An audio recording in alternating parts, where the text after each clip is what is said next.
Hey friends, Merry Christmas. I can't believe that it's almost here. I'm going to read you a story called Mooseltoe. It's one of my favorites.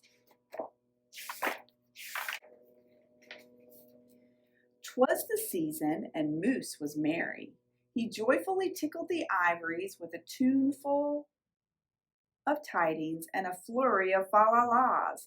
He was so full of ho-ho-hos, even his moustache had the holiday spirit. But Moose was more than just a bit merry and bright. He was busy, busy, busy. There was a lot to be done on his list of to-dos. But with orderly organization and a bit of regimentation and a lot of imagination and just plain old Moose know-how, getting ready for the big day should have been simple, easy, yes, in all probability, just perfectly perfect. He wasted not a merry minute. Moose got moving and put some hustle into the holiday bustle. He went to work. He wrote cards and letters till his grooves hurt. Check. He shot till he dropped. Check.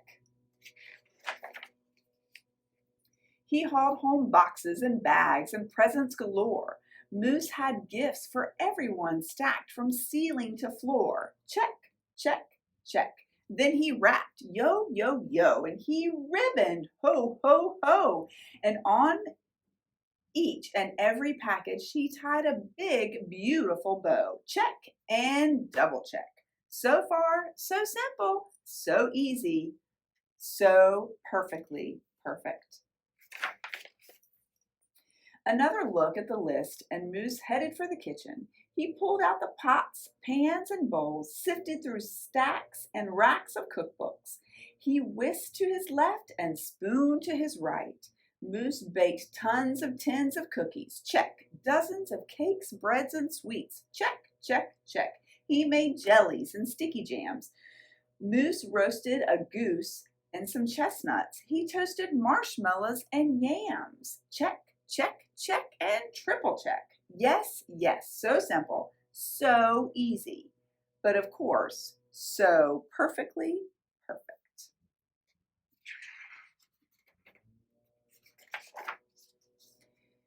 Decorations were next on his list of things to do and get done. So Moose decked the halls, then spruced the walls. He beaded, bowed, and mooseltoed.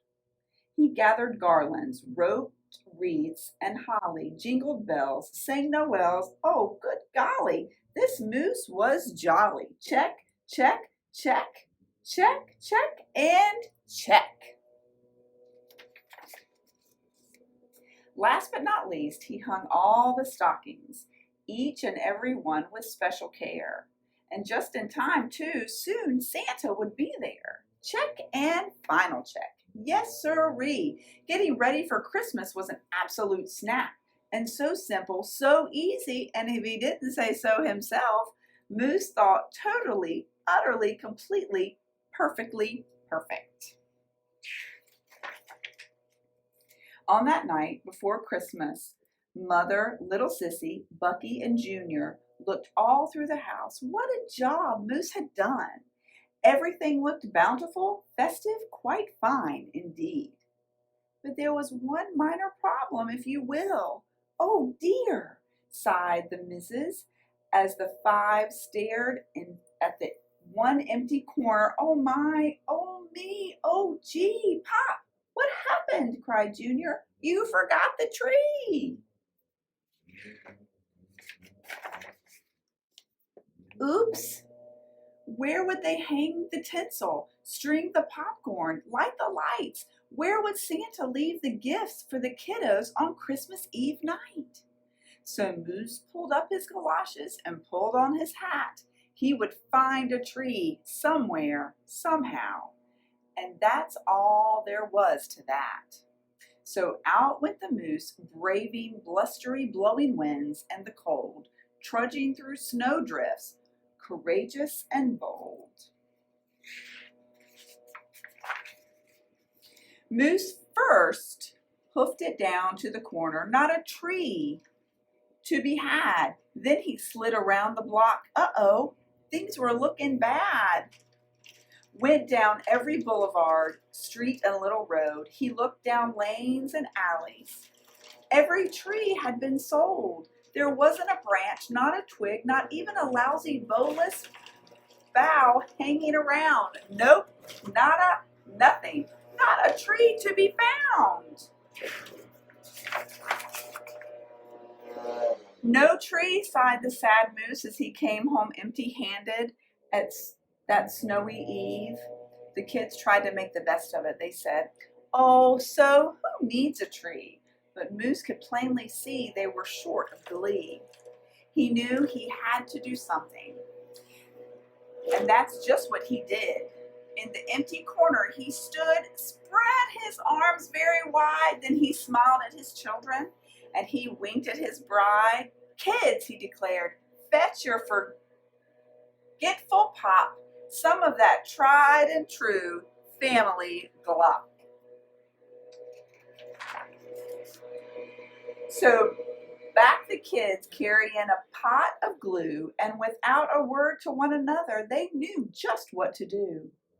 They each took their part, grabbing strands, taking hold, and then carefully, oh so carefully, they glopped, and then they plopped, they plastered, and they pressed, they curled and twirled every which way a follicle could fathom, until Moose's magnificent moustache was indeed even more of a marvel to see. Moose was just a few needles shy of being an evergreen tree. They strung Moose with lights from his head to his toe. They draped him with tinsels beginning right under his nose. They hung balls that were shiny and bells that twinkled, candy canes, berries, and plum-sugared sprinkles. Then they all stood back. Junior plugged in his pop. Ooh, ah, yes, Moose truly was an incredible sight. He was glorious and glowing, and boy, oh boy, was he ever bright. Then Junior placed the star on top of Moose's head. He gave him a kiss and a pat, and they all headed off to bed, except Moose, of course. He stayed in the corner instead, still twinkling, still blinking, and waiting for Santa. Oh, so it wasn't so simple, and it wasn't so easy, and okay, it wasn't so perfectly perfect. But you know what?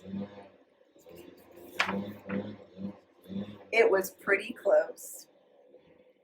See, Santa's visiting him. The end. Thank you. I hope you have a very, very Merry Christmas. Bye.